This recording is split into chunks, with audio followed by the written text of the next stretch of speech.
جشن کی قبولیت کے لیے سلام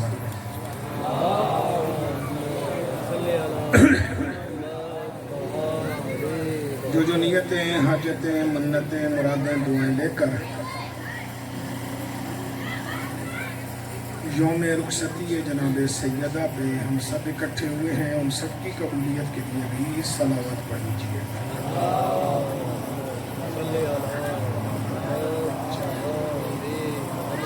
میرے جن عزیزان نے آج کے اس جشن کا اہتمام کیا ہے، ان کے خاندان کے جتنے بھی مرحومین ہیں، آپ کے اپنے خاندان کے جتنے بھی مرحومین ہیں، خاص طور پر اس علاقے کے وہ تمام غدیری جن کا کوئی فاتحہ پڑھنے والا نہیں ہے، ان سب کی مغفرت اور درجات کی بلندی کے لیے بھی صلوات پڑھ دیجیے گا۔ اللہم صلی علی محمد۔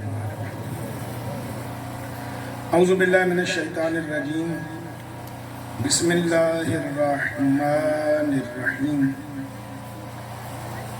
الحمد للہ رب العالمین، والصلاة والسلام علی عبادہ الذین اصطفیٰ، اما بعد، قال الرحمن فی القرآن، بسم اللہ الرحمن الرحیم، یا ایہا النبی جاہد الکفار والمنافقین۔ صلوات پڑھیے گا مل کے بعد۔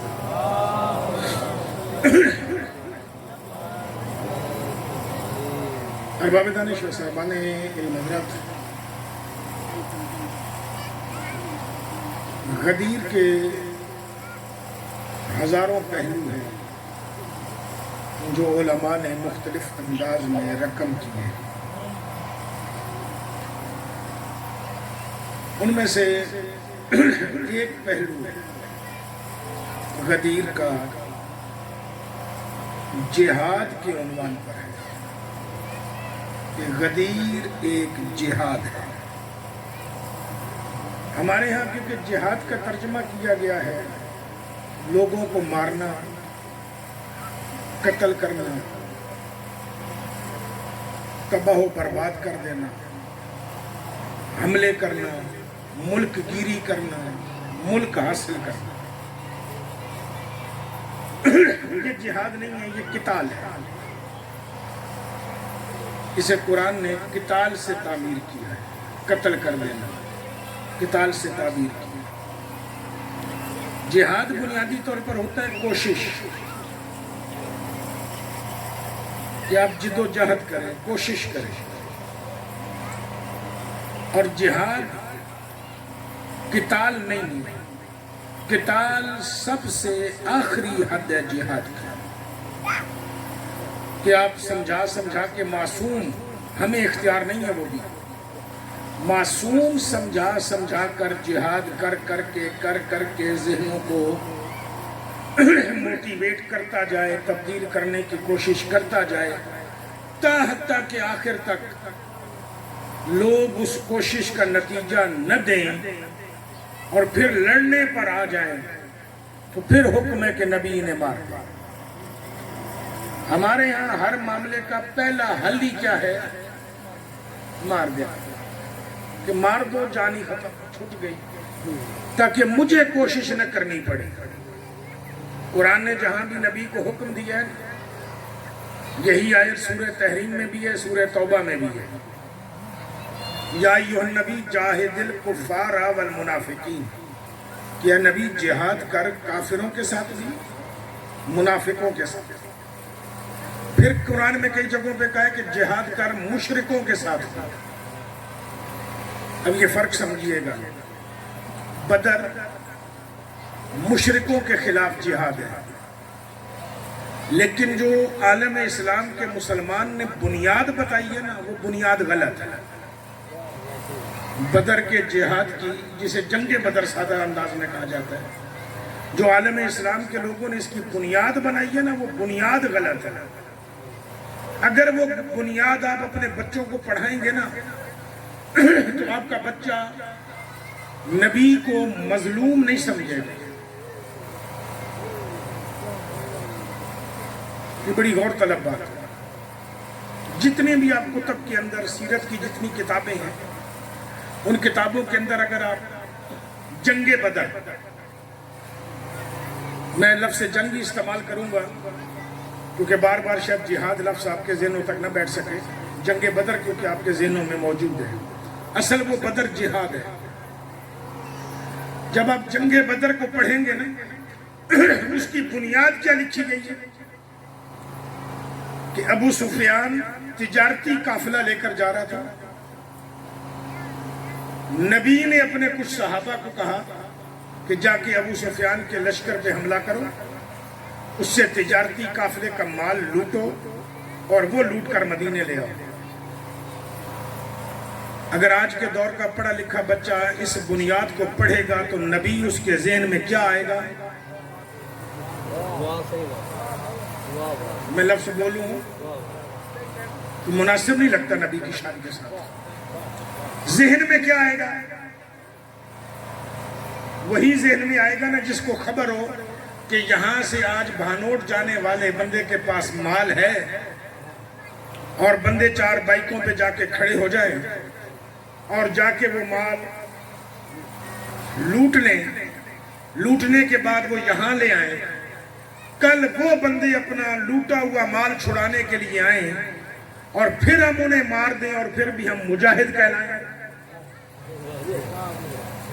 کیا یہی جہاد ہے؟ کیا نبی سے ایسے حکم کی توقع رکھی جا سکتی ہے؟ اب اس جہاد کو نا، یہ جو جنگ بدر کی بنیاد بنی ہے، اس بنیاد کو ذرا فتح مکہ پہ جا کے ملائیے گا.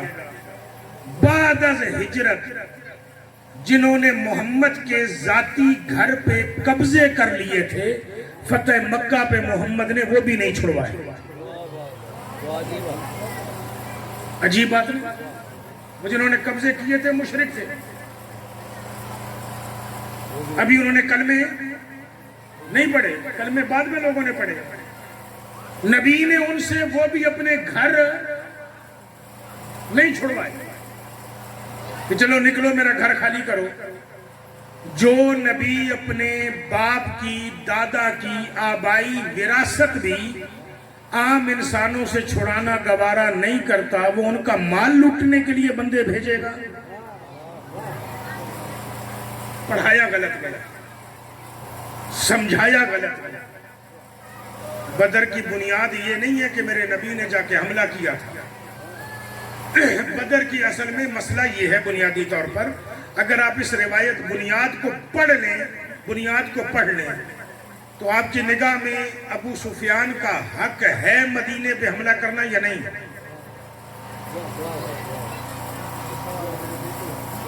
کیا کہنا؟ بولے میرے ساتھ. چند لوگ بیٹھے ہوئے، میں چاہ رہا ہوں آپ کے ذہنوں میں بات ڈالوں کیونکہ میں یہاں بار بار بتا چکا ہوں کہ میں یہاں روایتی مجلس سے نہیں پڑھوں. حق ہے یا نہیں؟ حق ہے نا. اب آپ اندازہ لگائیں کہ بنی امیہ کا کمال کیا ہے. انہوں نے اپنے دادے کو بچا لیا ہے، اللہ کے رسول کو پتہ نہیں کیا سے کیا بنا دیا. بچہ کون؟ بنی امیہ کا دادا.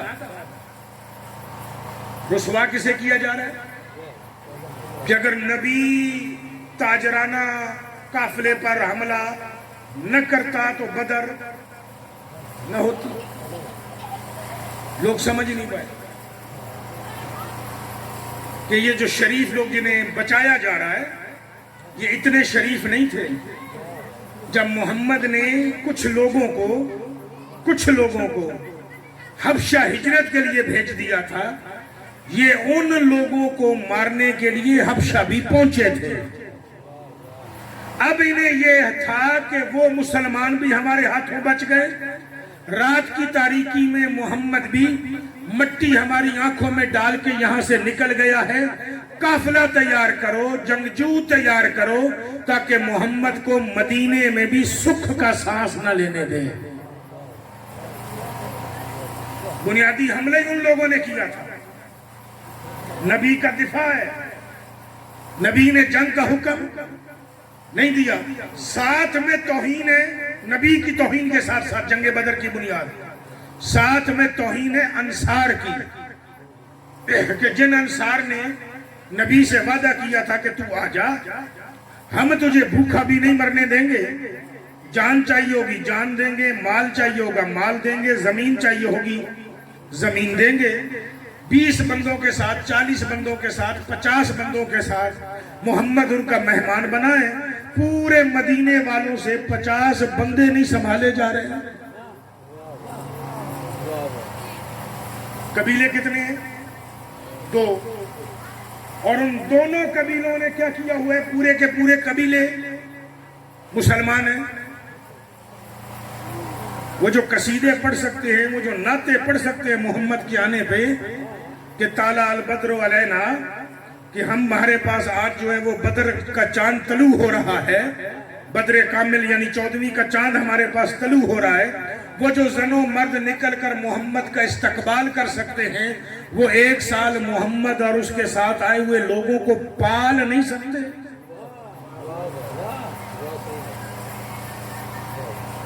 کہ ابو سفیان کا لشکر لوٹا جائے. بنیادیں غلط بنائی گئی. جہاد یہ نہیں ہے. جنگ میں سب کچھ جائز ہے, جہاد میں نہیں. جہاد میں دھوکہ دینا حرام ہے, جہاد میں پہلے حملہ کرنا حرام ہے. اب آپ کہیں گے کون ہوگا جو دشمن کو موقع دے؟ یہ بے وقوفی ہے. بے وقوفی نہیں, جہاد ہے. آپ یہاں نکڑ پہ چھپ کے کھڑے ہو جائیں کہ دشمن یہاں سے گزرے گا میں اسے گولی مار دوں گا, یہ بزدلی کی علامت ہے. یہ جہاد نہیں ہے. جہاد یہ ہے کہ آپ دشمن کو کہیں پہلے تو وار کر پھر میں کرتا ہوں. میری مجبوری یہ ہے کیونکہ میں اس دین کا ایک ادنا سا طالب علم ہوں.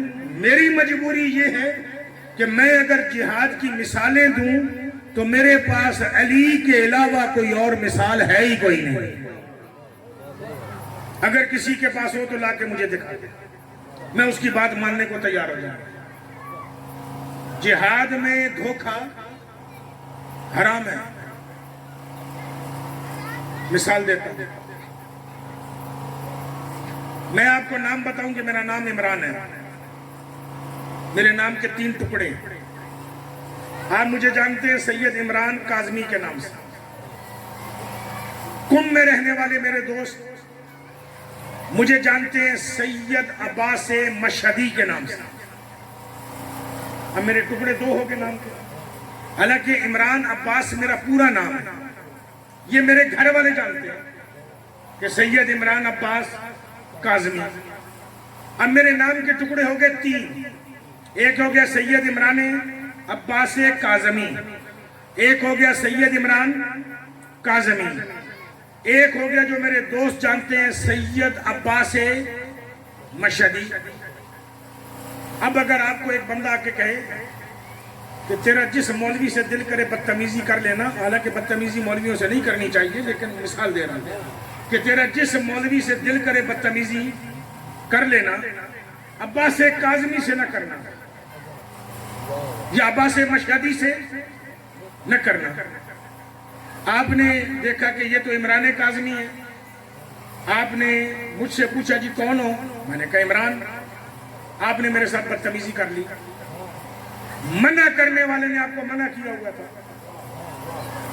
کل جب آپ اس کے سامنے جائیں آپ بدتمیزی کرنے میں حق بجانب ہے. آپ کہیں گے کہ ہمیں تو پتا تھا کہ یہ عمران ہے, اگر یہ بتا دیتا کہ یہ عباس مشہدی ہے تو ہمیں سے کچھ نہ کہتے.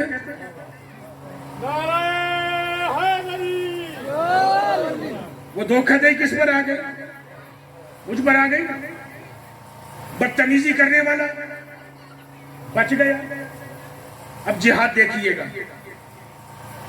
3 بھائی ہیں, 3 بھائی ہیں, حارث, انتر, مرحب, اسی ترتیب سے ہیں. حارث بڑا ہے, انتر اس سے چھوٹا ہے اور مرحب سب سے چھوٹا ہے. ایک ہی ماں کے بیٹے ہیں, ایک ہی باپ کے بیٹے ہیں.